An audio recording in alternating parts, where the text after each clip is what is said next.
সুপ্রিয় শিক্ষার্থীরা, আজকের ভিডিওতে আমরা এসি ভার্সেস ডিসি কারেন্টের মধ্যে যে ডিফারেন্স সেই বিষয়টা ভিজুয়ালাইজ করব। তোমরা যারা এক্সপেরিমেন্টটি তোমাদের ডিভাইসে রান করতে চাও তারা কমেন্টে জানায় দাও। ফার্স্ট অফ অল আমি এখানে একটি এসি সোর্স নিলাম এবং এটাকে একটি বাল্বের সাথে কানেক্ট করলাম এবং এখানে একটি ডিসি 9 ভোল্টের ব্যাটারি নিলাম এবং এটাকেও বাল্বের সাথে কানেক্ট করলাম। এসি প্রবাহের ক্ষেত্রে আমরা দেখতে পাচ্ছি যে ডিরেকশনটা অনেকবার চেঞ্জ হচ্ছে, একবার পজিটিভ থেকে নেগেটিভ আর একবার নেগেটিভ থেকে পজিটিভ, এবং ভোল্টেজটাও ফ্ল্যাকচুয়েট করতেছে। এই কারণে বাল্বটা কোনো সময় একবারে ভালোভাবে জ্বলে উঠতেছে, আবার কোনো সময় অল্পভাবে জ্বলতেছে।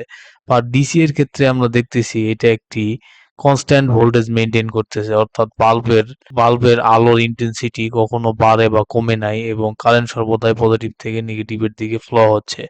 এবং আমরা এখানে একটি অসিলোস্কোপ নিলাম এবং আমরা দেখলাম যে সময়ের সাথে সাথে ভোল্টেজটা এসি কারেন্টের ক্ষেত্রে ফ্ল্যাকচুয়েট করতেছে এবং এটা ডিপেন্ডস করে এসি কারেন্টের ফ্রিকোয়েন্সির উপরে। আর আমরা এক্ষেত্রে দেখতে পাচ্ছি যে ডিসি কারেন্টের ক্ষেত্রে সময়ের সাথে সাথে ভোল্টেজটা ফ্ল্যাকচুয়েট করে নাই, কনস্ট্যান্ট একটা 9 ভোল্ট মেইনটেইন করতেছে।